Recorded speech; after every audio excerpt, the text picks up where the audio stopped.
बिस्मिल्लाहिर्रहमानिर्रहीम अल्हम्दुलिल्लाहि रब्बिल आलमीन अस्सलातु वस्सलामु अला मुहम्मदिन व आलिहि अत्तय्यबीन अत्ताहिरीन।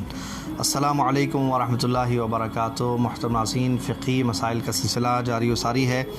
सवाल सैयदा इन्नमा नक़वी सेथल बरेली से इनका सवाल है, क्या मैयत के घर में खाना खा सकते हैं, खाना चाहिए? यानी किसी का अगर इंतकाल हो जाए और इंतकाल में आप उनके रिश्तेदार हैं, पड़ोसी हैं और मरहूम के तशीए जनाज़ा या उससे पहले के जो अहकाम हैं, भाई किसी की मैयत बाहर से आ रही, जैसे ही इंतकाल होता है हमारे घरों में दस्तूर यह है कि खाना नहीं बनाते, खुशी का जो है कोई काम नहीं करते, ख़ास रिश्तेदार भी परेशान होते हैं, गम का आलम होता है, तो सब जिनका इंतकाल है उसके घर पे जमा होते हैं। तो अब ऐसी सूरत में कोई रिश्तेदार कहीं से खाना लेके आता है, कोई पड़ोसी है, कोई रिश्तेदार अपने अपने फ़रहंग, अपने अपने माहौल और जो चीज़ राइज है उसके हिसाब से खाना लेके आते हैं। जब खाना लाते हैं उस खाने के बारे में सवाल है कि इसको खा सकते हैं। कुछ लोग कहते हैं कि उस खाने को नहीं खाना चाहिए। भाई वो खाना इसलिए है कि आप मैयत के साथ लगे हो, आप उनके रिश्तेदार हो, मैयत के जो है वो घर वाले हैं या कोई किसी से बाहर से दूसरे शहर या दूसरे गांव से आसपास से आके अपने रिश्तेदार के इंतकाल में शिरकत कर रहा है, तो वो खाना कहीं होटल में तो खाने नहीं जाएगा।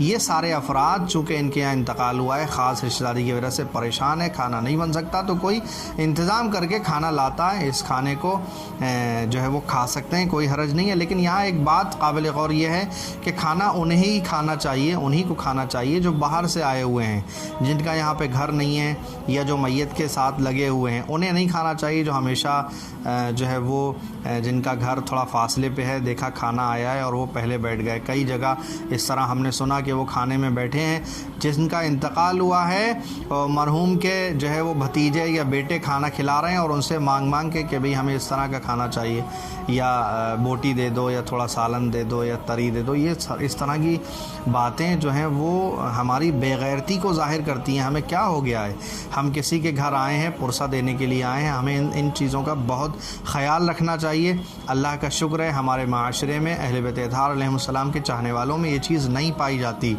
तो लेकिन हमें मुतवज्जो होने की ज़रूरत है। अलबत्ता उसे खाना खाने में कोई मसला नहीं है। इन्हीं का दूसरा सवाल है कि 10वां, 20वां, 40वां इन सब में जो दावतें होती हैं, इसका क्या मतलब है?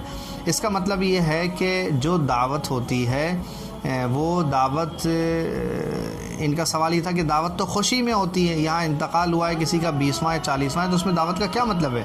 तो दावत का मतलब जो सही मतलब है और होना चाहिए, मतलब वो ये है कि अगर किसी को, चूँकि इसाल सवाब की मजलिस अगर आप मुनाकिद कर रहा है कोई अपने मरहूमीन के लिए 20वें के उन्वान से या उसके 40वें के उन्वान से इस इसाल सवाब की मजलिस मुनाकिद की है कि मरहूम को सवाब पहुँच जाएगा, अहले बैत अतहार अलैहिस्सलाम का तज़किरा हो जाए, फ़ज़ाइल हो जाए, मौला के मसाइब हो जाएँ और इसका सवाब हमारे मरहूम को पहुंच जाएगा, जो कि बहुत ज़्यादा फ़ज़ाइल और मसाइब का सवाब है हदिया करने के लिए अपने मरहूमीन को।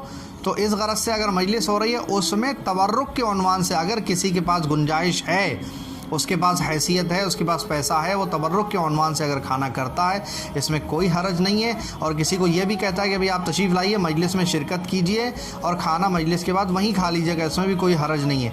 लेकिन इसको एक दस्तूर बनाना, इसको राइज करना, इसको फ़रहंग बख्शना, यानी ऐसा बनाना कि भाई ये ज़रूरी है कि अगर किसी का 20वां या 40वां होगा तो वहाँ से जो है वो आएंगे और दावत करेंगे। और शिकवे भी होते हैं कि भाई हमारे घर में एक आदमी की दावत की, सबकी क्यों नहीं की, लिहाजा हम 40वें में जो है वो ये चाहते हैं कि सबकी दावत हो। नहीं, इंसान अपनी गुंजाइश, अपनी हैसियत, अपनी ज़रूरत के हिसाब से काम करता है। अगर किसी के पास पैसे हैं तो वो खाना करे तबर्रुक में, कोई ज़रूरी नहीं है। पैसे नहीं है, हैसियत नहीं है, तो कर्ज़ लेके लोग कर रहे हैं। यानी इसको इस तरह बना दिया कि अब एक गरीब आदमी, ज़रूरतमंद इंसान, वो भी चाहता है कि खाना करे। हालांकि आपको कौन सी ऐसी हाजत है कि आप 40वें या 20वें में जो है खाना नहीं करेंगे तो आपके मरहूम को सवाब नहीं पहुंचेगा मजलिस का। अगर आपके पास हैसियत है, गुंजाइश है, तो आप खाना का, इसको दस्तूर ना बनाएं।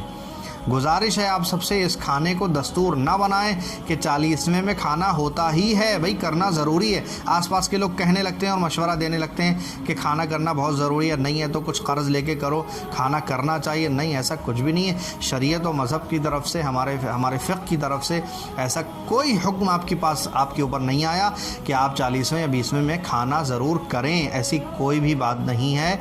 लिहाजा आप अपने हिसाब से, अपनी हैसियत के हिसाब से चलें। खाना कर सकते हैं तो करें, खाना करने में कोई हरज भी नहीं है। अलावा एक हरज के जो मैंने आपको बताया कि उसे दस्तूर ना बनाएं, ताकि किसी गरीब की मैयत जो है अगर हो जाए उसके घर में तो उसे, किसी का जीना तो दुश्वार है ही, मरना भी बहुत महंगा ना हो जाए। इस बात का ख्याल रखना चाहिए हमें कि माशरे में हर तरह के लोग हैं। हम किसी भी ऐसी चीज़ को राइज ना करें, दस्तूर ना बनाएं जो गरीबों के ऊपर बहुत ज़्यादा महंगा पड़ जाए। इसके अलावा खाना खिलाने में कोई हरज नहीं है। खाना खिलाना तो अच्छी बात है, सवाब है। अगर आपके पास है तो आप बेशक खिलाएँ। सवाल है, सुबह की नमाज़ पढ़कर सोना कैसा है? सुबह की नमाज़ पढ़कर सोना हराम नहीं है, गुनाह नहीं है, लेकिन इसके बारे में ये कहा जाता है कि सूरज निकलने से पहले पहले अपने आप को जगा के रखें। अल्लाह की तरफ से रोज़ी तकसीम होने का वक्त होता है सुबह का। सुबह में नमाज के बाद से सूरज के निकलने तक आप ना सोएं, वो जो है वो मकरूह है, और सूरज के निकलने के बाद आप सो सकते हैं। अपनी दुआ में याद रखिएगा। वस्सलामु अलैकुम व रहमतुल्लाहि व बरकातुहू।